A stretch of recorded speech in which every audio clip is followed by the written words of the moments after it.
Who's that trio?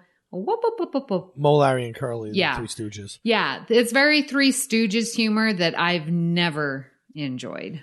Okay, see, now, I don't mind that type of comedy as a rule. I don't like that slapstick and yeah. I mean, I don't go searching it either. Physical, yeah. But I can name I like Three Stooges. I like Tom and Jerry. I like Ren and Stimpy. You know, when I was a kid, I don't like Jim Carrey. I don't like Adam Sandler comedy movie. You know, so I'm very all over the place with comedy. So it's not that element itself doesn't bother me per se. I just didn't feel like they did a good job of using it in this episode, and I felt that it's not. If this had not been a Star Trek episode, maybe it works for me because it's not Star Trek. I don't watch Star Trek for slapstick comedy, I guess is my point, and maybe that's my fault. I shouldn't have watched it. I posted right after watching both these episodes, actually, short treks are just not for me. I posted that on Facebook. Oh, yep. I remember seeing that. Because they're not. Yeah. They're just not for me. Yeah. I haven't really enjoyed many of them. You know, and that's interesting you say because it's not Star Trek to you. And I think everyone has their own like reason as to what makes Star Trek for them because Star Trek is very personal. There's definitely a lot of things that, you know, fans have in common that they enjoy. But this episode, I would say, is not Star Trek to me. I enjoy Star Trek for the hope of a better future. And maybe it does with this robot developing a conscience and saving the eggs. Maybe that is the Star Trekkiness of the message. But outside of it taking place on the Enterprise, you could replace that ship with any other type of vessel. And then would it be Star Trek? I would say no. The story didn't bring to me Star Trek. The fact that they had these peripherals of the Green Hand, the Tholian Web, Khan, Sulu, like that to me didn't make the story. And so for me, that's why the Star Trek short didn't work. Well, I could make the argument that despite the fact of the use of characters in this episode and the next one, neither one of them are really Star Trek episodes. Yes. We will get into the next one and the next one, and I actually really enjoyed it. However, if you just switch two names, you no longer care that it's a Star Trek episode. But yeah. So real quick before we finish, though, what did you think of the visuals as their cartoon? If this was the way they were going to animate the cartoons? I really enjoyed it. I thought it was cute. It was lighthearted. It had enough detail for me, but yet still had that cartoonish. Like to me, I guess I would say cartoon versus animated. I guess, would that be the difference? I'm not sure CGI. if I'm using the right vocabulary, listeners. Sorry. Well, the next one would be CGI. More CGI. Yeah. I think this is definitely like, yeah, if we had cartoon, animated, CGI, like it's a great cartoon. I thought the colors were good. You got enough of the facial emotions to see what was happening that moved the story along. You know, the robot was funny and I thought it was okay. I like the animation style here. I do enjoy this like bright colored, kind of solid color animation that we saw in the 80s and early 90s that have kind of gone by the wayside now. Not saying that if it was a more CGI presentation, I would dislike the presentation, but I do enjoy this style a lot. Yeah. Yeah, it definitely took me back to my elementary days. Yeah, and I mean, people probably like what they grew up on. So, you know, people who are probably in their early 20s or late teens or whatever, probably don't appreciate this style as much as I do, but they probably appreciate the CGI style probably a little bit more than I do. So, whatever. One of my big things is, and this is talking about Disney, but when Disney started going towards more Pixar movies, I like the movies. They look good, but I miss the more hand-drawn feeling of Disney movies. Oh, yeah. And then they had that big fight, which Eisner totally screwed up, but whatever. When that happened, though, we ended up getting movies like Tangled and Princess and the Frog, which were great movies, but also had that hand-drawn feeling and not that computer image feeling. And I really enjoyed them for that reason as well. There's other differences that this is not the podcast for, but just the aesthetic look of them. I really enjoyed that Disney, after firing all its animators, ended up bringing a lot of them back because now it does both styles of animation because they realize there's still a market out there for people who want that old feel of the hand-drawn cartoon. Yeah, I would agree with that. And nice little plug for Mickey's Marvels. Yes. I didn't actually say it that time. I said it last time, but sure. Yeah, I'll plug it for you because it's a great podcast, listeners. Thank you should you. go check it out. All things Disney. Yes, all of it, literally.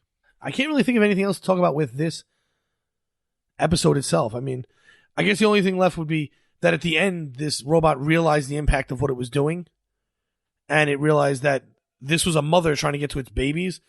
So as the ship was blowing up, it went and saved them. And then the mother was going to kill the robot and bash its skull in, which I thought was just about exactly what it was going to do. And but then it opens up a little bay, and there's a couple babies floating around and a couple eggs still in there or whatever. Yeah, I guess, I mean, the episode definitely did evoke some feelings for me because I, through the whole time, was just so worried that this mother tardigrade couldn't get to her kids. And that was ripping at my heart. Like, I was like, oh my gosh. And I just wanted her to get to her eggs and the whole time. And so I was really torn. I'm like, I'm trying to enjoy it, but there is too much trauma. This mother is trying to get to her kids and trying to protect and be the best. And this robot is being so mean and not letting her do what she needs to do. So that was probably the number one emotion that I felt watching this was just, it really got to me that this mother wasn't being able to be the mother that she wanted to be. I was a little scarred. I mean, I say it jokingly, but that was the overall. And so even at the end, when it was supposed to be resolved, I still had these residual feelings of not letting that tardigrade be with her eggs. Okay. All right. So that was another reason the why episode just did not affect me at all. Oh, that was the number one effect for me. If I had to say something good about this episode, because I came up with a dumb one before. Actually, there was one thing I enjoyed about this episode, and it quickly went away. When it started in black and white and seemed like an old, like, 60s, like, nature video, I thought that was really cool, and they very quickly screwed that all up. But they continued the narration through, even though once it went color. No, the narration was only in the beginning and the end. And the very end. So it didn't go back to black and white, which I thought it should have. Oh, that would have been nice. Yeah, yeah, because then it was like you were there filming it and then you were back watching the episode. Yeah. However, now it went black and white, then it went color, then at the end the narrator just kicks in again. Or if it was black and white through with the narration going on, I think that would have made the episode better for me. Yeah. But it didn't do that. The change to color should have meant that the narrator was never coming back. And then he does at the end and kind of like, oh, then it should have been black and white. Oh, yeah, right. I like that. Or not happened. Yeah, it didn't happen. One or the other. It should either went back to black and white or it shouldn't have happened.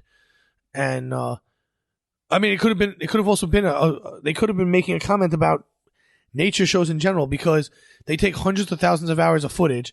Then they would have just, and only the black and white parts are the parts we see. And they wouldn't have shown the stuff in the middle, to the viewer, the quote-unquote viewer. You bring up something about nature shows that I thought about after my second rewatch. And that is because I was trying to not have those feelings about the mother, like I was saying, that she was being forced away from her young. And I was like, you know what? There's a lot of, animals in nature where their eggs, and I was thinking specifically turtle eggs, sea turtles, that they just don't make it. These turtles come up to the beach, they lay their hundreds of eggs, and only a fraction of them, like a tiny fraction of them make it because, eggs get dug up and eaten. The seagulls get them as they're traveling to the ocean. Like there's so many of these eggs and baby and younglings that don't ever make it in the real world. And I was like, this is sort of like nature. But then I was like, no, a robot was trying to stop them. That doesn't happen in nature. The robot was not a predator. I can understand a predator because they need to eat, I understand nature. This to me, it didn't translate. And I did try in my mind to make that leap to a nature show, and it didn't work. Yeah, but the robot didn't know there were babies there to begin with. It didn't know until the end. Yeah. It didn't know until it goes to clean up right before the explosion, and it sees an egg, and then it starts scanning for more eggs, which is ridiculous because she was laying on the eggs when she was grabbed. However, let's pretend it didn't notice. But the robot was below and pulled the tardigrade from above, so didn't really see. And yet the ship went and got retrofitted, and no one noticed these eggs. So, because that whole cutscene with all the different images was it passing through space and time, right? Because the ship completely changes, so obviously a long period of time had gone by. I didn't even know. People are talking about this ship and retrofit, and I have no idea what you're talking about. To me, it was the Enterprise. No, it wasn't. It wasn't.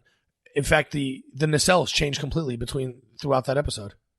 Well, I'm telling you, I didn't notice, and to me, it was Watch just it again. the Enterprise. Watch it again. I wouldn't notice. I don't notice those things. It's very clear. They're round, and then they're not round anymore. When she's catching up after the hand and the Tholian web and all that nonsense, and she grabs onto the back of the nacelles, okay, they're rectangles. Yeah, I didn't notice. Is the refit rectangular? Yes. I've always wondered that because people are like, well, I like 1701 refit or the A. And I'm like, I don't even know how you tell the difference. So the nacelles are very different. Okay. Good. Like extremely different. Listen, I know the difference between the A and the D.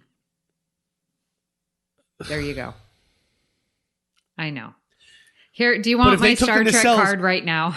Yes, you should. Because if they took the nacelles off the D and put on squares, you'd notice, right? Oh, yes. Well, it's the same thing. D. Well, okay. It's exactly the same thing. Anyway, whatever. Point being is, long period of time went by because we have the retrofit happened somewhere in this flying through space. So nobody noticed there was eggs? Nobody. That is interesting. I didn't know that there was this passage of time. Interesting. Yes, there was. Huh. Then, yeah, you're right. And I didn't know that tardigrade eggs needed that much time to mature. Well, they kind of give that away. They kind of give that away when in the beginning when they're doing the narration, when she's looking for a warm, suitable spot. Yeah. Because, by the way, she's going to lay her eggs and leave. That's what it says. That's what it hints to in the narration. Oh. So then she lays her eggs and doesn't want to leave. The two didn't match up. They treated her more like a turtle. Right. And then she became a male penguin. Oh. Who stays with the egg. So whatever. Huh. That's all. Well, now these things are making me not like the episode even more. So, thank you. Yes. Your work here is done, Patrick. Yes. Bow. His arms are up in the air, listeners, doing the happy dance. Yes. It's awful. It's awful. And I know I'm getting hate mail right now, but I don't care. It was awful. Huh. That's assuming people are listening to us. There's at least 3. 3? At least. Hi, listeners. Trabuzio will listen. Mark's going to listen so he can yell at you for liking this and praise me for hating it. And Karen just wants to argue with me. Oh, okay. So they're all listening for you. No. Chris likes you, and Mark likes to argue with you. Mark is your Karen. Yes. He is my negative Nelly. So, and then Chris is kind of here for both of us. Yes. Okay. So, all right. Works out. All right. Well, final thoughts? No. I don't want to talk anymore about this because I'll only make myself sound worse. Okay. Do you have any final thoughts? Listeners, I was showing my notes, because when I watch, I like to take notes. And I literally had a blank page. And I was like, well, I hope Patrick has some things to talk about because